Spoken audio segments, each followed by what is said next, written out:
예수님 이름으로 기도드렸습니다. 아멘. 예. 저희 오늘 보실 말씀은 열왕기상 9장입니다.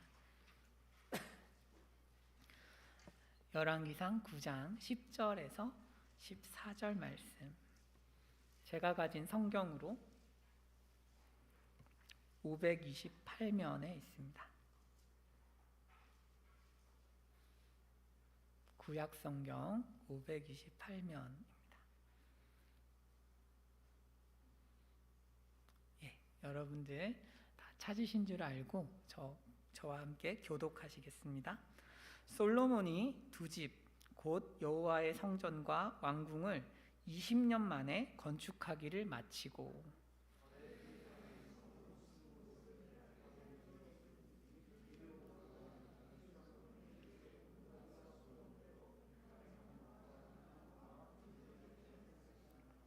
히람이 두로에서 와서 솔로몬이 자기에게 준 성읍들을 보고 눈에 들지 아니하여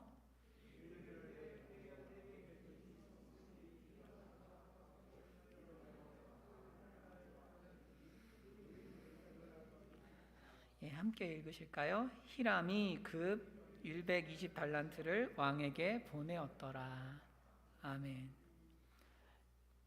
여러분, 저희가 교회 생활을 하다 보면 교회에서 신앙생활을 떠나가신 분들에 관한 이야기를 듣곤 합니다. 사유는 대개 이런 것이죠. 굉장히 힘든 일들을 경험하면서 믿음이 사라지셨다더라. 엄청난 갈등이 있어서 교회를 떠날 수밖에 없었다더라. 이런 이야기들을 듣곤 합니다. 혹은 신앙생활을 게으르고 나태하게 하더니 결국에는 하나님을 떠났구나, 이런 이야기들을 우리가 전해 듣고는 합니다. 그래서인지 모르겠지만 우리는 이런 생각을 하는 것 같아요.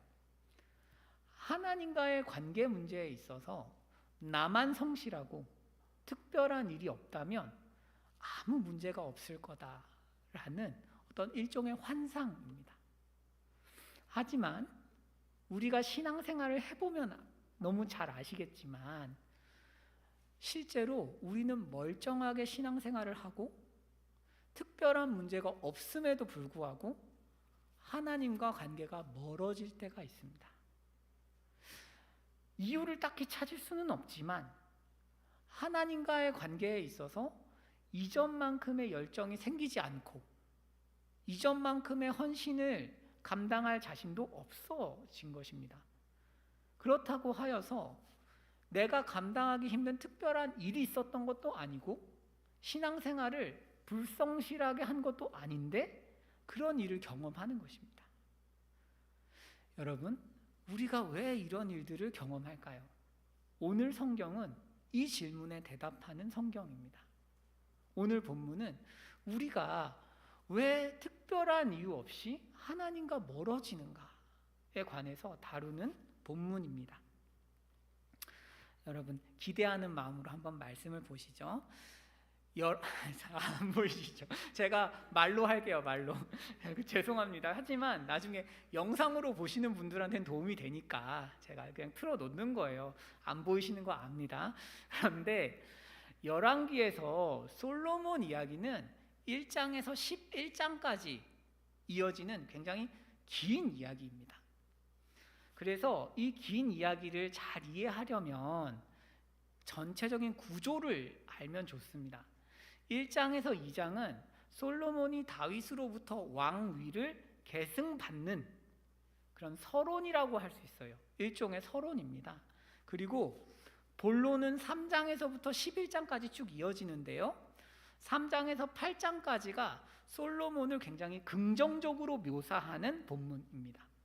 우리가 지난번까지 봤던 본문이 솔로몬을 굉장히 긍정적으로, 물론 나쁘게 말한 것도 있습니다. 하지만 전반적으로 매우 긍정적으로 묘사한 본문이 3장에서 8장입니다.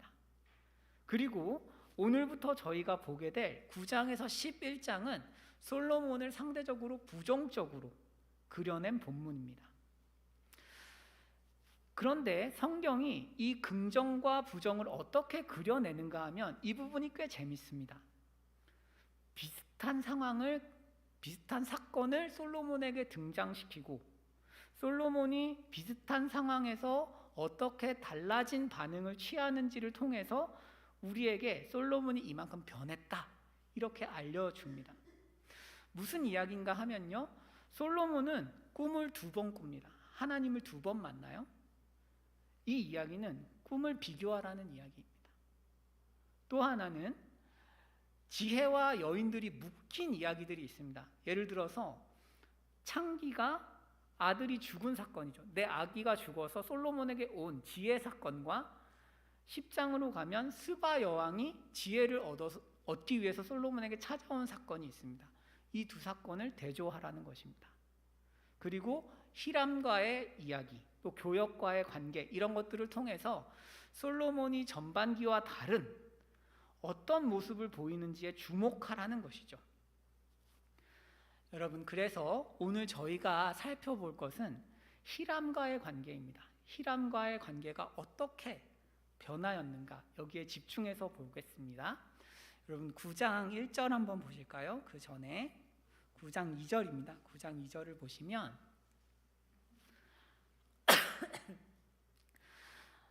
솔로몬이 8장에서 하나님 앞에서 기도를 하니까 하나님, 이곳을 거룩하게 구별해 주시고 하나님의 이름을 이곳에 두어 주세요 라고 기도하니까 9장 2절에서 하나님께서 그래, 내가 너의 기도를 다 받았다 이렇게 말씀을 하신 것입니다.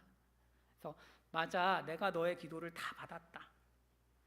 내가 건축한 이 성전을 거룩하게 구별하고 내 이름을 영원히 그곳에 두어 내 눈길과 내 마음이 항상 거기에 있을 거다. 네 기도대로 내가 이루어 줄게 라고 말씀을 하시면서 그 다음에 하시는 말씀들이 중요합니다. 그러면서 솔로몬에게 하나님께서 무엇이라 말씀하시냐 하면 성전에 관한 이야기를 별로 안 하십니다. 성전 이야기를 안 하시고 어떤 이야기를 하시냐 하면 성전을 지었더라도 너와 나의 관계, 나와 다윗 왕조와의 관계는 율법을 얼마나 잘 지키는지에 달려있다. 성전에서 너가 얼마나 예배를 잘 드리는지에 나는 관심이 별로 없다. 너의 삶에 관심이 있다 라고 말씀을 하시는 거죠. 그래서 4절 5절에서는 율법을 잘 지키면 내가 복을 줄 것이고 6절에서 9절까지는 율법을 잘 안 지키면 내가 너희를 심판하겠다라는 말씀이 기록되어 있습니다. 여러분, 하나님이 솔로몬에게 2번째로 나타나셔서 말씀하실 때는 말하자면 경고죠, 경고.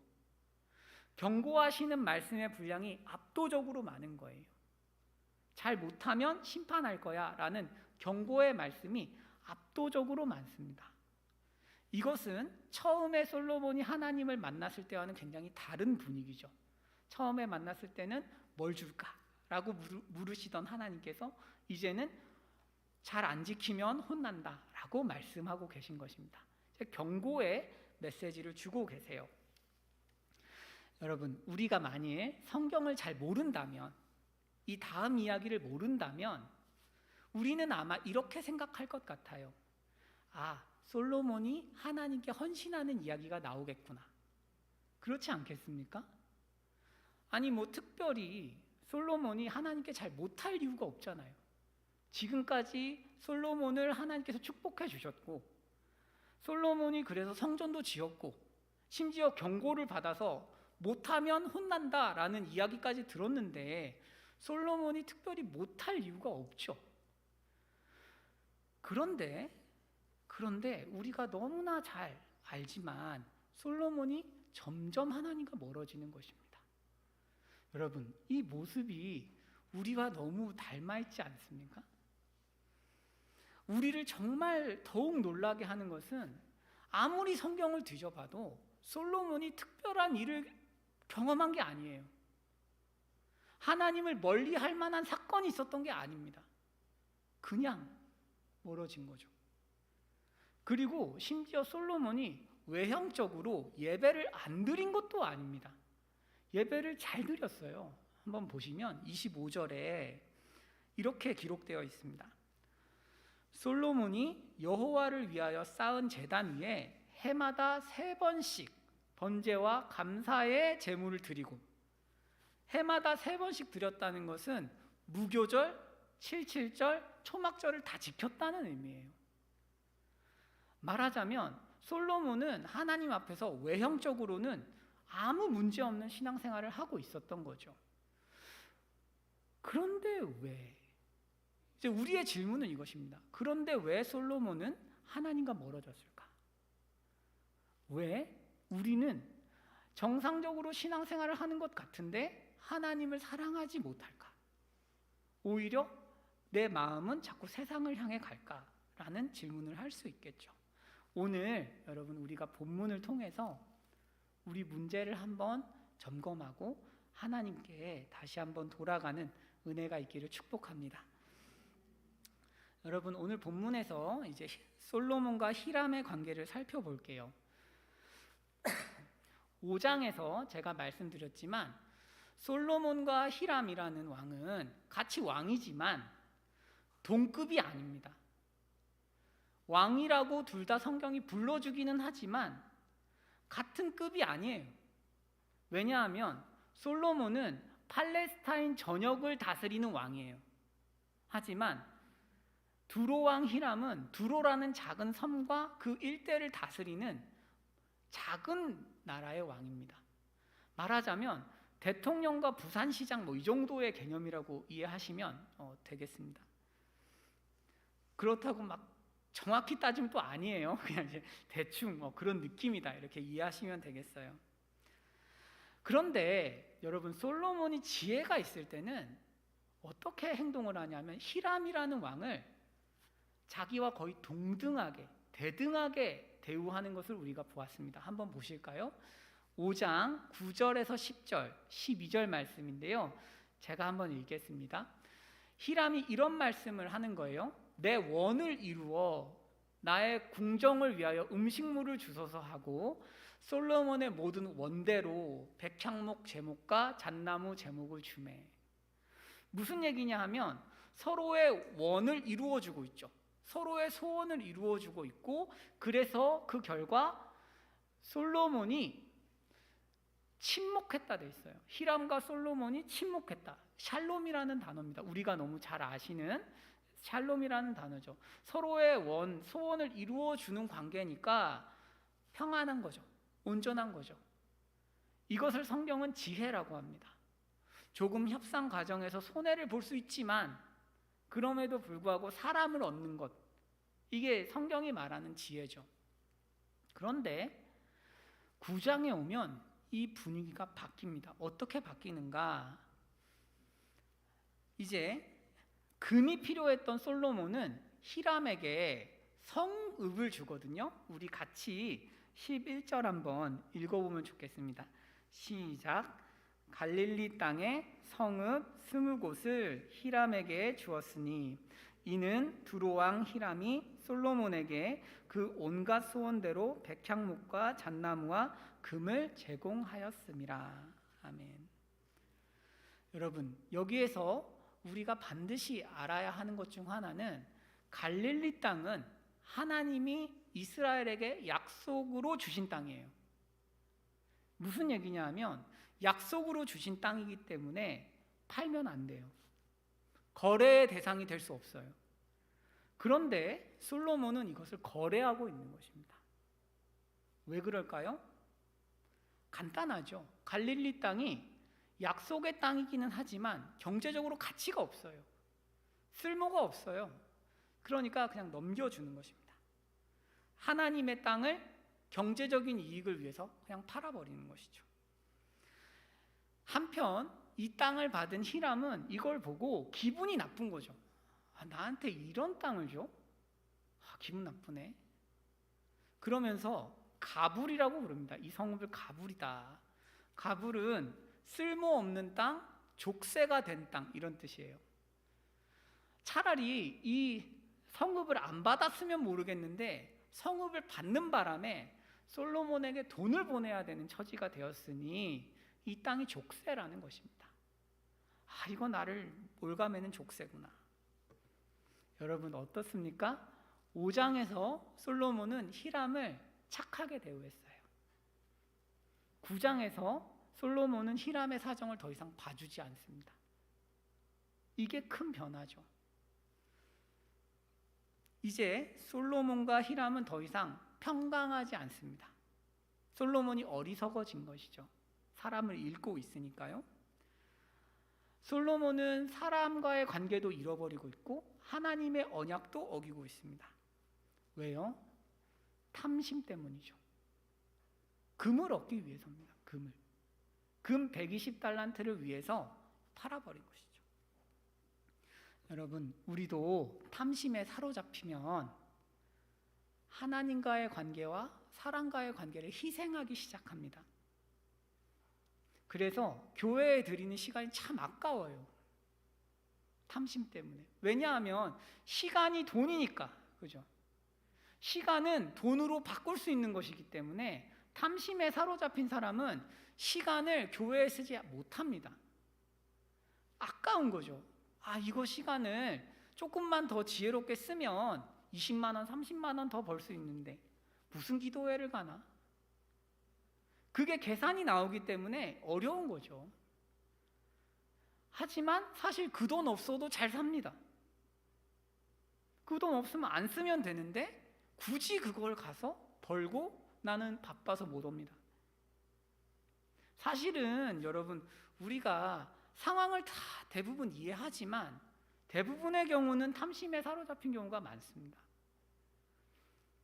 교회의 시간을 줄이고 사람을 섬기는 어떤 에너지를 줄이는 가장 강력한 요인은 탐심 때문인 거죠. 그래도 여러분, 교회에만 줄이면 그래도 다행이라고 생각해요. 그런데 탐심에 사로잡힌 인간은 교회에만 줄이는 게 아니고 가정에서 시간을 쓰지 않습니다. 가정에 드리는 시간과 에너지를 어느 정도 지불하지 않으면, 여러분, 가장이 그걸 지불하지 않으면 가정은 전진하지 못합니다.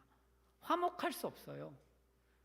그런데 가장으로서 돈을 벌다 보면 어느 순간에 선을 넘게 되는 거죠. 그래서 집에 오면 화가 나요. 괜히. 어떤 화? 나 밖에서 고생하는데 지금 뭐 하는 거지? 왜 내 처지를 안 받아주지? 사실은 맞는 말이죠. 우리가 틀린 말 하는 게 아니죠. 그렇지만 그 안에 탐심이 있는 것도 맞는 말이죠. 아무도 그렇게 열심히 살라고 강요한 적이 없어요. 그러나 바깥에서 애쓰고 힘쓰다가 돌아오면 가정이 짐처럼 느껴지는 거고, 그래서 배우자와 자녀를 향해서 뭔가 에너지를 쓰기에는 힘든 것입니다. 그러니까 그 관계 가운데에서 관계들이 희생되는 거죠. 자녀의 문제도 쉽게 처리해버릴 수밖에 없고, 에너지가 없으니까. 배우자의 소원도 들어줄 수 없죠. 힘이 없으니까. 여러분, 탐심에 사로잡히면 사람이 보이지 않는 거죠. 사람이 보이지 않고 무리수를 두기 마련입니다. 여러분, 우리가 그러면 이 탐심이라는 것을 좀 더 입체적으로 이해해 보면 좋겠어요. 본문을 한번 봅시다. 여러분, 이거는 상당히 어려운 문제인데 저희 성도님들이 풀 수 있을 거라고 제가 생각해요. 5장에서 히람이 솔로몬에게 주었던 것은 백향목과 잣나무입니다. 9장에서는 한 개를 더 줍니다. 뭘 더 주죠? 금이 나오죠. 그런데 여러분, 사실은 5장에서도 솔로몬은 히람에게서 금을 받았습니다. 왜냐하면 성전을 만들 때 금이 많이 들어가기 때문에 히람이 금을 제공했을 거라고 봐요. 하지만 성경은 의도적으로 금을 쓰지 않는 거예요. 그러다가 9장에 오면 슬쩍 금을 집어넣는 것입니다. 슬쩍. 금이 마치 없었다는 것처럼, 이제 와서야 금이 문제가 됐다는 것처럼 슬쩍 집어넣는 것이죠. 이것이 여러분, 솔로몬 이야기에서 처음으로 금이 나오는 대목이에요. 성전을 묘사할 때 말고 솔로몬의 부나 영광을 설명하기 위해서 처음 금이 나오는 장면입니다. 무슨 얘기예요? 이렇게 금이 슬쩍 나와서 솔로몬이 자기도 모르게 탐심에 이끌려가고 있다는 의미예요. 여러분, 돈이라는 우상은 참 큰 능력이 있어요. 어떤 능력이 있냐? 자신을 감추는 능력이 있습니다. 감추는 능력. 우리가 솔로몬이 이방 여인들 때문에 망했다라는 것은 대부분 잘 아십니다. 그렇죠? 하지만 솔로몬이 돈 때문에 망했다라는 것을 아시는 분들은 많지 않습니다. 분명히 성경에 따르면 솔로몬이 처음으로 우상 숭배를 시작했던 대상은 여자가 아니고 돈이에요. 하지만 성경이 그것을 직접적으로 말하지 않습니다. 솔로몬이 금을 좋아했더라 이렇게 기록하지 않고 이야기를 통해서 우리가 발견하도록 만들어 놓았어요. 말하자면 숨겨놨다는 의미입니다. 금을 숭배했구나라는 것을 독자들이 찾도록 만들어 놓았어요. 이게 어떤 의미일까요? 금이라는 우상이 숨겨져서 우리 삶에 다가온다는 의미입니다. 여러분, 그러면 우리가 이때쯤 되면 우리가 왜 성실하게 신앙생활을 함에도 불구하고 하나님과 멀어지는지 알 수 있죠. 왜 그렇습니까? 성실하게 신앙생활을 하지만 자기도 모르게 돈이라는 우상에 지배받기 때문입니다. 자기도 모르게 돈이라는 우상이 점점 우리 삶에 들어오고 있는데 그것을 인식하지 못하는 거죠. 그러니까 신앙생활은 열심히 해요. 시키는 대로 하지만 마음이 콩밭에 가 있는데 하나님을 향한 열심이 생길 리가 없죠. 혹은 하나님을 향해서 열심히 섬기더라도 그것은 돈을 얻기 위한 어떤 하나의 수단이 될 뿐이죠. 여러분, 우상마다 특징이 있는데 돈이라는 우상은 숨기는 능력이 탁월합니다. 숨겨요, 자기를. 간음하고 비교하자면 여러분, 간음이라는 걸 저질러야지라고 생각을 하는 순간부터 간음이구나를 압니다. 그죠? 배우자 이외의 사람을 내가 좋아할 때부터 내가 간음하고 있구나를 알아요. 간음을 저지르다가 중간에 나 간음하고 있었어? 이런 사람은 없습니다. 처음부터 압니다. 그런데 돈을 섬기는 것은 얘기가 다르죠. 돈을 섬기는 것은 그 중간에 인식하기가 굉장히 어렵습니다. 우리들 중에서도 내가 돈을 섬기고 있나? 나 돈을 섬기고 있어? 라고 생각하는 분들이 많지 않을 수 있습니다. 이렇게 생각할 수는 있죠. 돈이라는 게 좀 내 삶의 문제야. 하지만 큰 문제는 아니야. 하나님을 섬기는 데 있어서 굉장히 나를 방해하는 문제는 아니야. 라고 생각할 수는 있죠. 여러분, 그러나 돈이라는 문제는 굉장히 자신을 감춰서 우리 삶을 조금씩 올가매고 우리를 박살내는 거죠. 돈은 어떤 방식으로 우리에게서 자신을 숨길까요? 비교죠, 비교. 여러분, 비교하는 사람은 절대로 탐심에서 벗어날 수가 없습니다. 인간은 누구나 특정한 사회 경제적인 어떤 위치에 속하기 마련이거든요.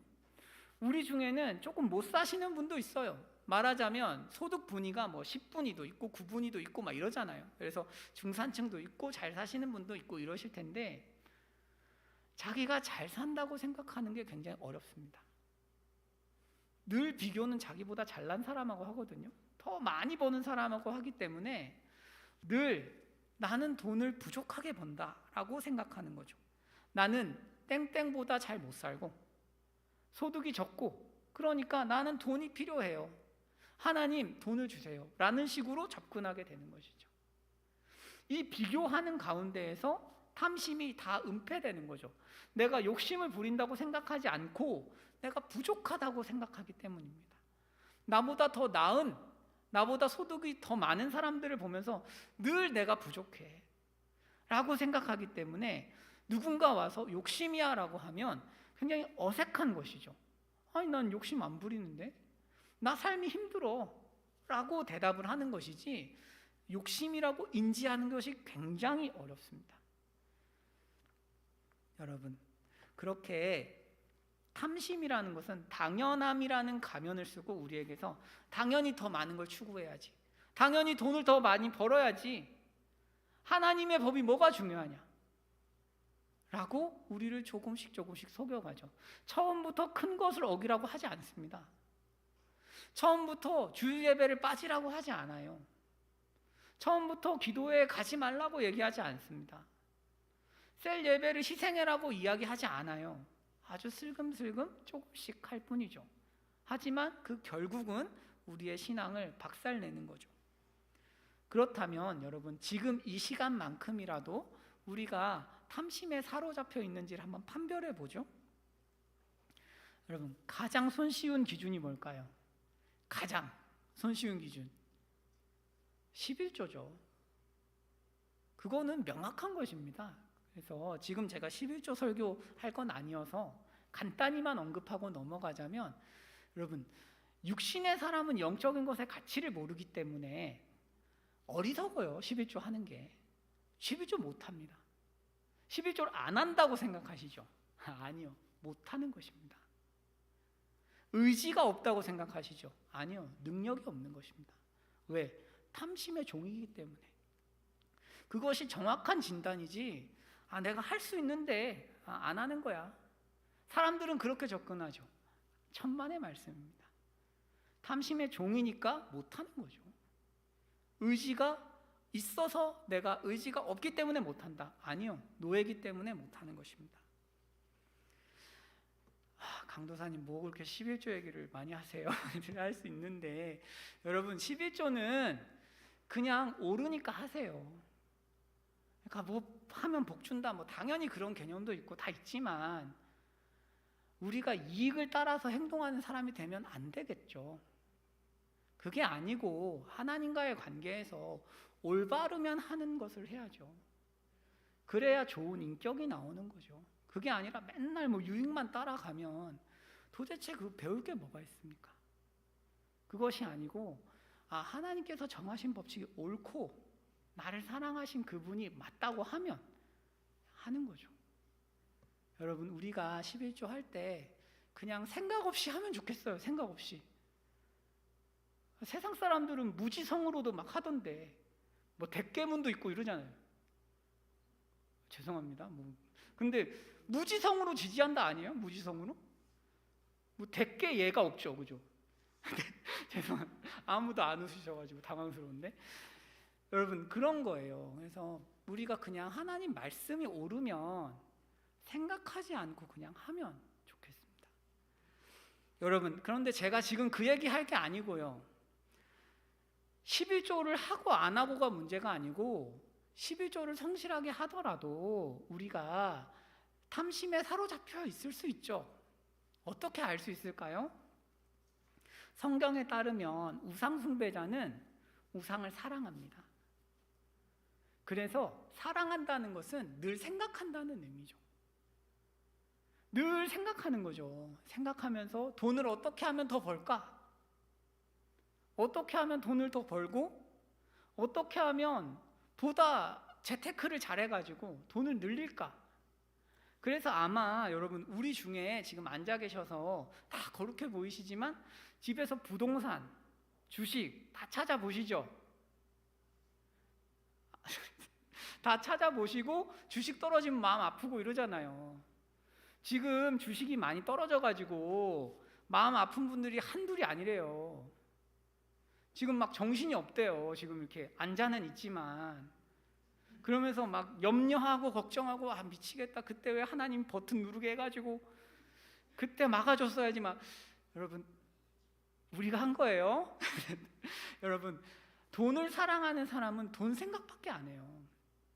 그래서 계속 돈을 어떻게 하면 더 벌까를 생각하는 거죠. 그러면서 돈이 내 삶을 계속 의미를 부여하고 가치를 부여하기 때문에 돈이 시키는 대로 합니다. 돈이 시키는 대로. 욕심대로 하고. 돈이 있어야 삶이 통제된다고 생각하고 그렇게 믿죠. 아, 돈이 있어야 똑바로 살 수 있지. 정말 그렇습니까, 여러분? 절반은 맞고 절반 틀리죠. 돈이 있어도 하나님이 생명을 걷어가시면 끝 아닙니까? 돈이 있어도 질병 하나 심각한 거 걸리면 끝 아닙니까? 하나님이 질병도 막아주시고 생명도 연장해주시고 건강하게 살게 해주셔야 돈이 그때 의미가 있는 거죠. 돈은 다 얻었는데 관계 다 망가지고 자식들은 떠났고 배우자도 마음이 상했고 내 주위 친구들도 다 떠났고 하면 무슨 의미가 있습니까? 여러분, 젊은 나이에 성공한 사람들 너무 부러워하지 마십시오. 신앙 없이 성공하면 사기꾼밖에 안 붙어요. 신앙 없이 성공하잖아요. 옆에 자기 이용해 먹으려는 사람으로 가득하지. 그래서 오히려 스트레스라고요. 돈이라는 우상은 행복하게 만들어주지 않습니다. 여러분, 그렇게 돈을 섬기면서 살면 그러면 그 끝에는 뭐가 있을까요? 뭐가 있냐면 실망이 있습니다. 실망. 돈이라는 우상은 처음부터 끝까지 나를 속이다가 마지막 날이 되면 알려줘요. 너 속았다. 이렇게. 그래서 찰스 디킨스의 소설 크리스마스 캐롤을 보면 스크루지 영감이 나오죠. 스크루지 영감이 나와서 내가 참 구두쇠였구나 회개하는데 그때가 죽기 전날이잖아요. 죽음을 앞두고서야 아는 거예요, 인간이. 알면 뭐합니까? 이미 다 끝났는데. 여러분, 톨스토이의 이반 일리치의 죽음이라는 작품이 있어요. 여러분들하고 같이 보면 좋을 것 같아서 제가 가져왔는데 제가 한번 읽어드리겠습니다. 이반 일리치는 판사였어요. 판사인데 40 중반의 나이에 죽음을 선고받고 그제서야 자기가 돈에 붙잡혀서 살았구나 라는 것을 깨닫습니다. 그것에 대한 어떤 평이라고 할 수 있어요. 자기 자신의. 읽겠습니다. 이 생명력 없는 업무, 그리고 돈 걱정, 그렇게 보낸 1년, 2년, 그리고 10년, 20년, 언제나 똑같은 삶. 살면 살수록 생명은 사라져가는 삶. 그래, 나는 산에 올라가고 있다고 상상했지. 하지만 일정한 속도로 내려오고 있었던 거야. 그래, 그랬었던 거야. 분명 사람들 눈에 나는 올라가고 있었어. 하지만 정확하게 그만큼씩 삶은 내 발 아래서 멀어져 가고 있었던 거야. 죽음을 앞두고 돈이라는 우상에서 벗어나 보니까 돈을 따라서 살아왔는데 그 삶이 남들 눈에는 성공하는 것처럼 보였고 꽤 괜찮은 삶이었지만 자기 자신을 엄격하게 봐보니까 완전 실패한 사람이었다는 거죠. 우리가 돈을 모으고 저축하고 그래, 이만큼 예금을 했으니 난 괜찮아, 삶이 점점 좋아지고 있어 라고 생각하지만 그게 환상이라는 거예요. 환상. 하나님 말씀은 아니야, 그걸 얻기 위해서 너는 수많은 관계들을 희생시키고 있고 그 가운데에는 하나님과의 관계를 희생시키기 때문에 너는 생명력을 잃고 있어 라고 이야기하시는 거죠. 여러분, 이거를 우리가 모른 채로 평생을 살다가 하나님을 섬길 모든 기회를 잃어버리고 마지막 날 가서 발견하는 거죠. 나 탐심에 사로잡혀서 살았구나. 그래서 하나님을 믿는데도 그렇게 힘들었구나. 여러분, 그러면 어떻게 하면 우리가 탐심에서 벗어날 수 있을까요? 하나님께서는 행동 이전에 마음을 보십니다. 마음. 신앙생활은 행동 바꾸는 게 아니에요. 마음을 바꾸는 것입니다. 열망하는 대상을 바꾸는 거예요. 그게 실력입니다. 거룩은 그냥 흉내낼 수 있어요. 뭐 그까짓 것 좀 안 움직이고 기도에 좀 와서 앉아있고 하면 되죠. 그렇지만 우리가 정말 실력이라는 건 뭐냐면 내가 무엇을 열망하는가의 문제죠.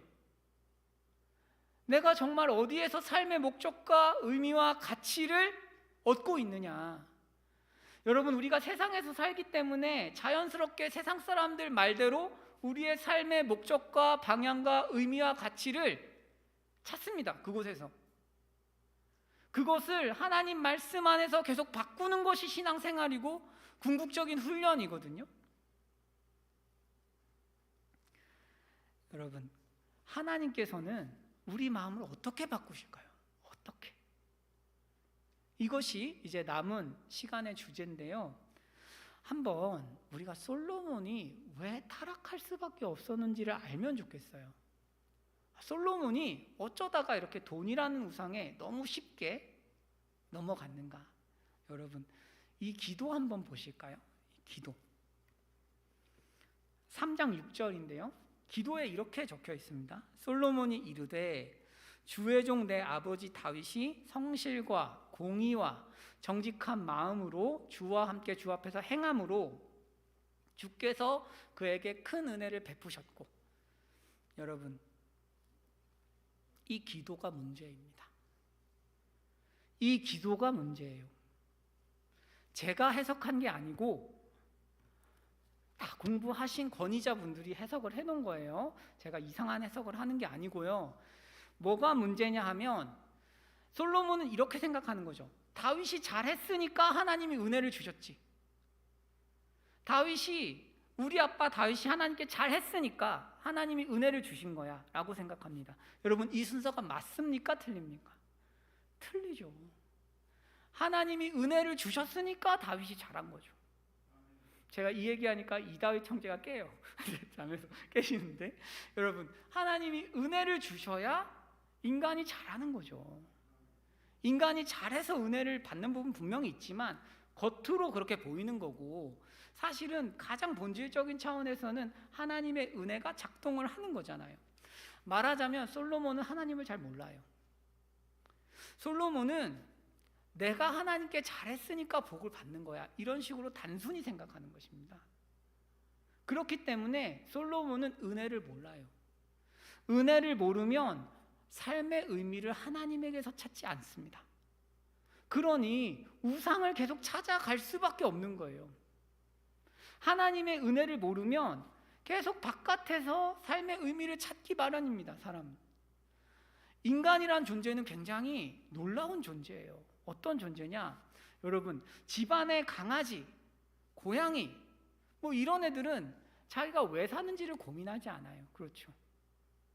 그냥 먹을 거 주면 좋아하고, 따뜻하면 좋아하고, 잘 자면 좋아요. 주인이 나 귀여워해 주면 좋고. 인간은 어떻습니까? 인간은 그런 존재가 아닙니다. 인간이란 존재는 유일하게 이 세상의 모든 피조물 가운데서 내가 왜 살지를 고민하는 피조물이에요. 나는 어떻게 살아야 하고, 왜 살아야 하고, 내 삶의 의미는 무엇이고 가치는 뭘까를 고민하는 존재가 인간이기 때문에 어디선가 삶의 목적과 의미를 반드시 찾아야 해요. 왜? 이게 없으면 못 사니까. 이게 없으면 살 수가 없어요, 인간은. 그래서 그것이 비록 이상한 기준일지라도 맞든 맞지 않든 일단 끌어와야 되는 거죠. 내 삶의 평가의 기준을 가져와서 나는 얼굴이 이만큼 생겼네? 그럼 난 이 정도 가치가 있고 의미가 있나 봐. 내 평생 살았는데 얻은 게 이 정도고 성취한 게 이 정도네? 난 이런 사람인가 봐. 내 삶은 의미가 있나 봐. 혹은 의미가 별로 없나 봐. 의미가 없다고 생각하면 이제 사람 미치는 거죠. 사실은 우리가 의식적이든지 무의식적이든지 계속 이 질문 앞에 서요, 인간은. 그래서 내 삶이 진짜 가치가 있나? 나라는 존재가 정말 가치가 있나?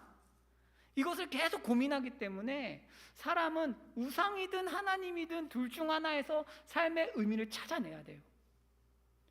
그리고 대부분의 사람은 우상에서 그것을 찾고 우상을 섬기는 것이죠. 솔로몬이 하나님의 은혜를 모르니까 어떻게 하는 거예요? 금에서 정체성을 찾는 것입니다. 히람을 희생하더라도 금을 더 많이 가지면 내가 더 나은 사람, 더 나은 왕이 되는 거야 라고 생각하는 거죠. 여러분, 우리가 한 주 동안 우리의 삶의 목적과 의미, 가치, 방향에 대해서 어떤 생각을 하고 사셨나요? 하나님을 알아갈 때의 기쁨이 크십니까? 아니면 돈을 더 벌 때가 기쁘십니까? 그게 정직한 대답이겠죠? 예수님을 믿지만 주위 사람들을 보면서 질투하지 않으십니까? 왠지 그 사람 얘기만 들으면 속이 쓰린 그런 경험들이 있지 않으십니까? 누구누구 자녀 잘 됐더라, 누구누구 취업 잘했더라, 누구누구 효도한다더라 하면 막 속이 쓰리지 않으십니까? 저도 주위 사람들 잘 되면 마냥 기쁘지 않더라고요. 죄송합니다. 그렇지만 훈련해야죠. 여러분, 우리가 벌어들이는 돈만큼 내가 가치 있는 사람이라고 생각하고 살고 계시지는 않습니까? 그래서 하나님을 섬기기는 섬기지만 마음이 늘 힘들지 않으십니까? 하나님 약속을, 하나님의 언약을, 하나님의 말씀을 지키는 것이 늘 경제적으로 손해니까, 늘 뭔가 나한테 손해를 주는 것 같으니까 참 마음이 힘들지 않으십니까? 그러면 여러분, 우리가 탐심의 지배를 받는 게 맞습니다. 맞고 여기에서 구원을 받아야 되는 거죠. 여러분, 성경은 탐심에 사로잡힌 사람을 구원하시는 이야기가 나오는데 그것이 누가복음의 삭개오 이야기죠. 삭개오 이야기입니다.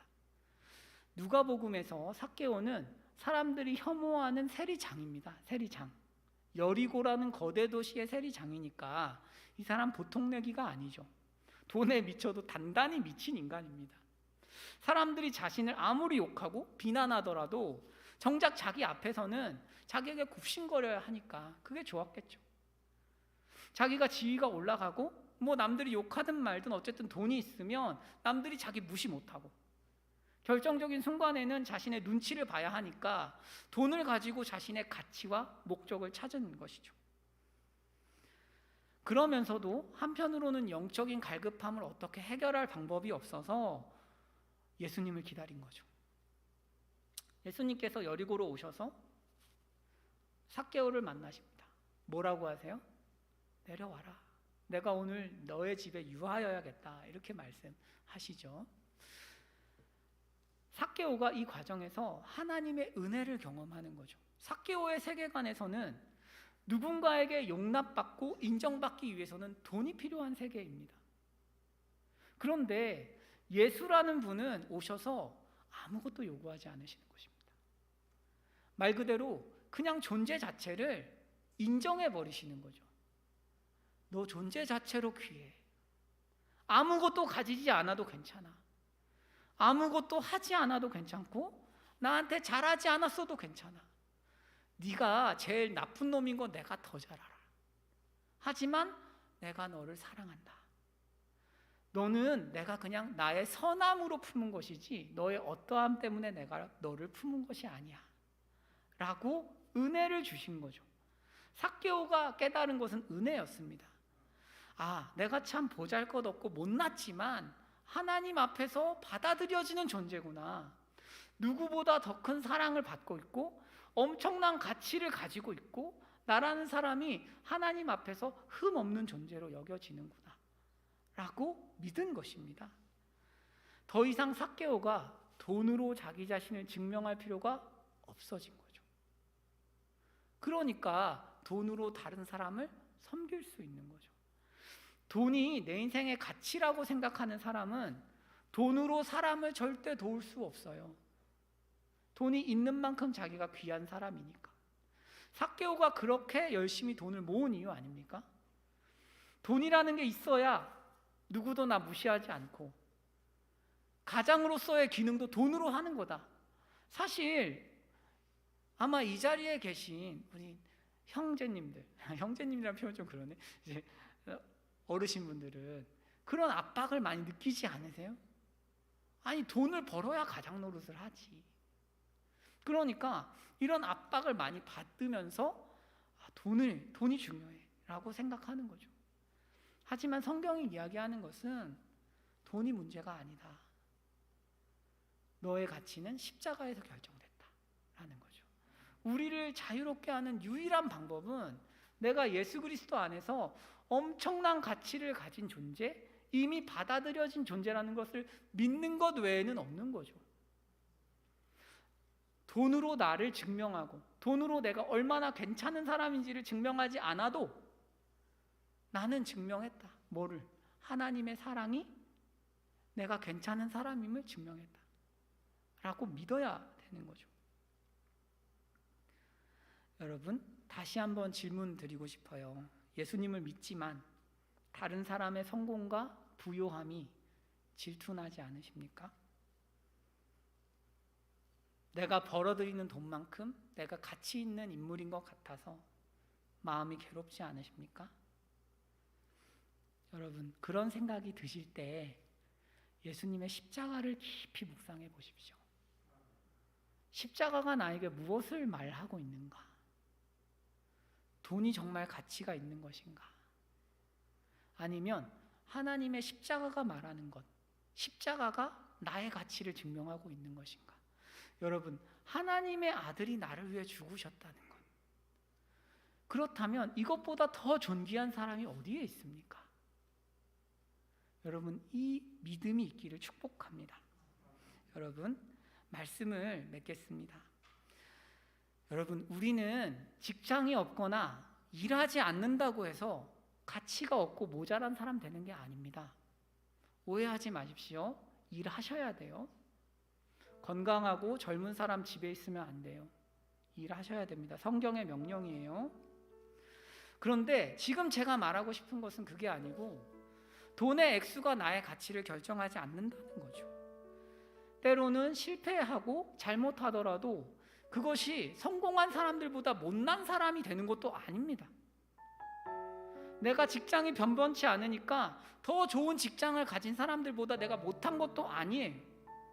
내가 돈을 마음껏 자식들이 원하는 만큼 벌어다 주지 못했다고 해서 더 못난 아빠가 되는 것도 아닙니다. 그렇지 않아요. 십자가는 우리에게 돈과 무관하게 완벽한 존재다. 너는 아름다운 존재다. 너의 가치는 내가 결정했어 라고 예수님이 말하는 선언입니다. 여러분, 이 믿음을 가지시기를 축복합니다. 복음을 믿는다고 해서 예수님께서 나의 삶의 목표와 방향과 의미와 가치를 결정하신다는 것을 안다고 해서 한순간에 벗어나지는 못합니다. 시간 속에서 분명히 싸움과 훈련이 필요한 것이죠.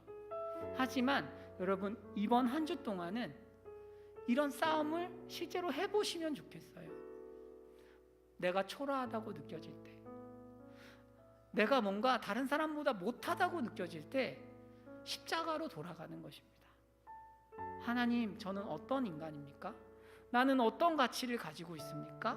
라고 질문하고 십자가에서 그 해답을 얻는, 이것을 반복함으로써 우리의 믿음과 신앙이 견고하여지고 정말로 내 삶에 하나님의 십자가가 탐심을 밀어내고 내 마음을 차지하여서 그 안에서 누리는 삶의 평강과 즐거움이 가득해지는 그런 역사가 있기를 축복합니다. 우리 같이 기도하시겠습니다.